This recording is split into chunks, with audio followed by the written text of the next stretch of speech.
Bonjour et bienvenue dans ce JG Express consacré aujourd'hui au jeu Code Sécurité. Code Sécurité est un jeu composé de 144 cartes. Il fait partie de notre série Fast and Fun, des jeux dont le mécanisme est éprouvé, connu, des mécanismes très simples et très appréciés.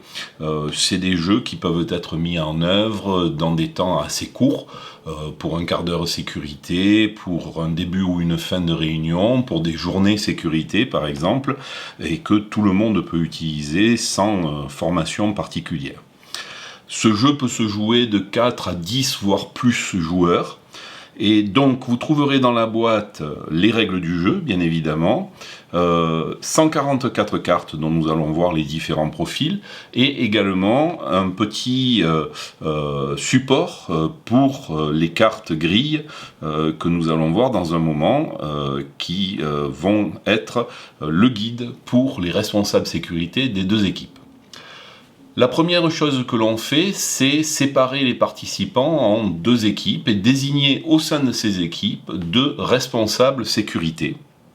Ces responsables sécurité vont s'asseoir d'un côté de la table, côte à côte, et les autres membres de l'équipe vont rester en face, de manière à pouvoir essayer de deviner ce que le responsable sécurité va leur donner comme information. Le jeu est composé de nombreuses cartes codes, recto verso, avec la particularité d'être des cartes qui sont lisibles des deux côtés de la table, donc du côté où se trouve le responsable sécurité et du côté où se trouve le reste de l'équipe. Ensuite, vous trouvez dans la boîte différentes cartes qui sont des cartes grilles. Nous allons voir l'utilisation de ces cartes. Ces cartes vont être prises au hasard par les responsables sécurité et placées sur le support de manière à ce que les responsables sécurité, les deux responsables sécurité qui jouent, soient les seuls à voir la combinaison qui est proposée par cette carte grille. Les autres cartes grilles sont mises de côté et pourront servir pour une autre partie, mais pas dans l'immédiat. Vous avez ensuite 8 cartes équipe verte, 8 cartes équipe bleue, et une carte particulière, qui est la carte extra, qui va avoir la particularité d'avoir une face bleue et une face verte. En fonction de l'équipe qui débute le jeu, et cette équipe est indiquée par les petites bandes qui se trouvent autour de la carte grille, eh bien la carte extra va aller soit à l'équipe bleue, soit à l'équipe verte. L'équipe qui débute, dont la couleur est indiquée sur les bords, en l'occurrence pour cette carte l'équipe bleue, a donc une carte de plus à faire deviner, et vous voyez qu'il y a bien 9 cases bleues, pour en tout 8 cases vertes. Vous avez des cartes simple témoin, et vous avez également la carte accident, donc qui est la carte qui va arrêter le jeu. Si par malchance vous désignez la case qui correspond à cette carte accident, eh bien votre équipe va avoir perdu.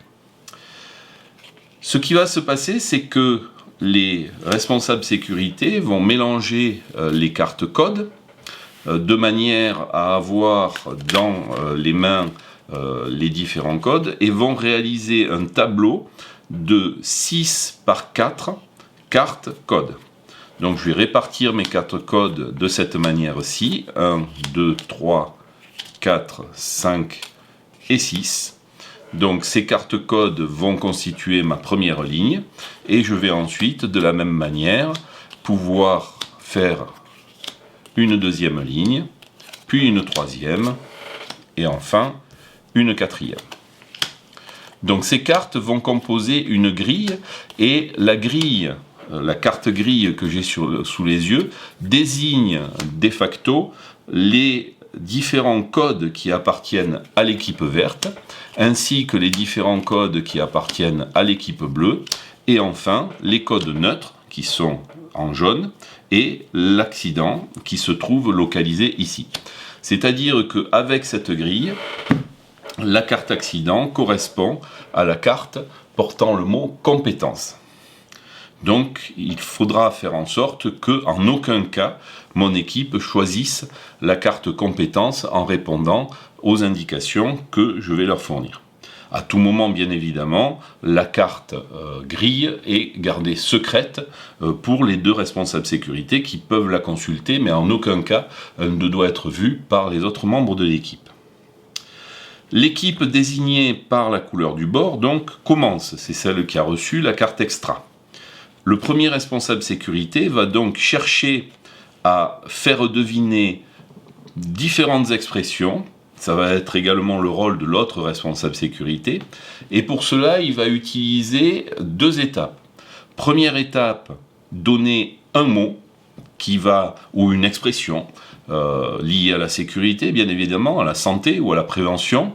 Il va chercher à faire deviner éventuellement plusieurs expressions. Donc, on peut voir par exemple que nous avons communication, ambiance, travail, absentéisme.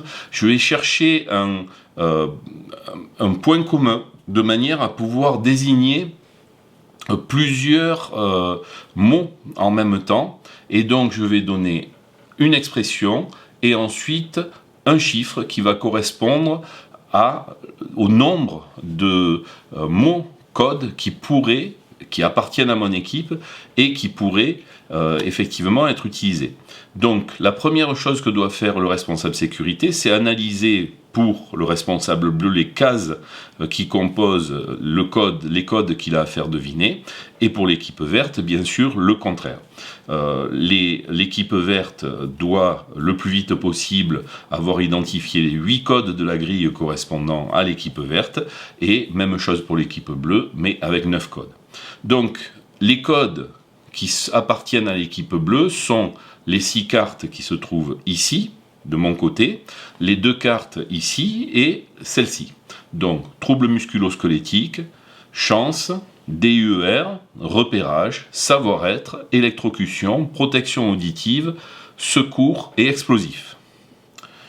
Alors, dans les expressions que nous pouvons voir par rapport aux différentes situations, effectivement, je pourrais me dire, tiens, explosion et protection auditive pourraient être des mots qui vont être reliés.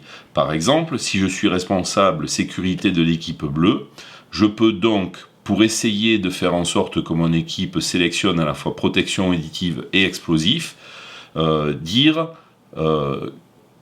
casque. Donc je pense bien sûr à un casque de protection auditive, je pourrais aussi dire bouchon d'oreille par exemple, et ensuite je vais dire 2, c'est-à-dire que j'annonce que cette description de bouchon d'oreille ou de casque anti-bruit va correspondre à 2 des expressions qui sont à faire deviner. À ce moment-là, une fois que j'ai dit, mettons, casque anti-bruit 2, eh bien, les membres de l'équipe bleue vont discuter de manière à voir s'ils trouvent des mots qui vont correspondre à cette définition. Et une fois que le consensus s'est dégagé, eh bien, tout simplement, ils vont désigner en pointant du doigt les cartes ou la carte, tour à tour, cela peut être jusqu'à 2 voire plus cartes, mais simplement cela se passe par une désignation de la carte en question. Donc admettons que casque anti-bruit, assez facilement, mon équipe pointe sur protection auditive. Eh bien, à ce moment-là, je vais prendre l'une des cartes qui est une carte bleue, que ce soit la carte extra ou n'importe laquelle. Comme c'est une bonne réponse, je vais recouvrir protection auditive, casque anti-bruit. Il n'y a pas de mots en commun ou qui sonnent de la même manière, donc j'étais parfaitement légitime à utiliser ça, va être recouverte d'une carte bleue. Mon équipe peut s'arrêter là. Mais néanmoins, elle peut aussi choisir de continuer, et par exemple, alors repérage, savoir-être, elle va chercher, c'est moins évident, matière dangereuse, quantifiable, absentéisme, soit elle montre effectivement explosif, et à ce moment-là, de la même façon, je vais la recouvrir d'une carte bleue, soit elle décide d'arrêter là, soit elle décide de montrer une autre carte. Par exemple, allez savoir pourquoi, la carte désignée va être « dire bonjour ». Et bien à ce moment-là, comme ce n'est pas une carte de l'équipe bleue, mais selon la grille, une carte de simple témoin, ce n'est pas un de mes codes, elle va être recouverte d'une carte simple témoin qui est recto verso, de manière à indiquer que cette proposition a été faite et n'est pas valable. Si l'équipe avait désigné une case correspondant à l'équipe verte, par exemple presque accident, eh bien, à ce moment-là, on aurait recouvert cette case de la carte verte, et dès qu'on fait une erreur, c'est-à-dire que le code n'appartient pas à notre équipe, soit en appartenant à l'autre équipe, soit appartenant à personne en tant que simple témoin, eh bien, le tour s'arrête. C'est-à-dire que si j'avais indiqué casque anti-bruit 5, dès qu'il y a une erreur de ce type-là, la main passe à l'autre responsable sécurité. L'exception étant l'accident, si par hasard l'équipe désigne compétence, que ce soit l'équipe verte ou l'équipe bleue, eh bien on recouvre cette carte de l'accident, et l'équipe qui a désigné cette carte, bien sûr, a perdu la partie. Voilà le principe de code sécurité. Bien sûr, une fois que l'équipe a joué, eh bien, la main passe à l'autre responsable sécurité qui va faire jouer son équipe, et ainsi de suite, jusqu'à ce que une des équipes soit tombe sur l'accident, soit remplisse la grille correspondant à sa couleur, fait deviner les 8 codes sécurité pour l'équipe verte, ou fait deviner les 9 codes sécurité pour l'équipe bleue. Voici donc le principe de code sécurité. Vous voyez que le mécanisme est assez simple, il est intéressant. Les responsables sécurité, bien sûr, doivent faire preuve d'innovation. Bien sûr, on ne peut pas, par exemple, utiliser un mot de la même racine, on ne peut pas utiliser safety pour sécurité. Voilà, il y a quelques interdits très simples à prendre en compte, et les parties avec ce jeu sont habituellement très vivantes et permettent de partager un vocabulaire sécurité toujours plus constructif. Voici donc, j'espère que vous avez apprécié ce jeu qui fait partie de notre gamme Fast and Fun, et en tout cas, je vous remercie pour votre écoute.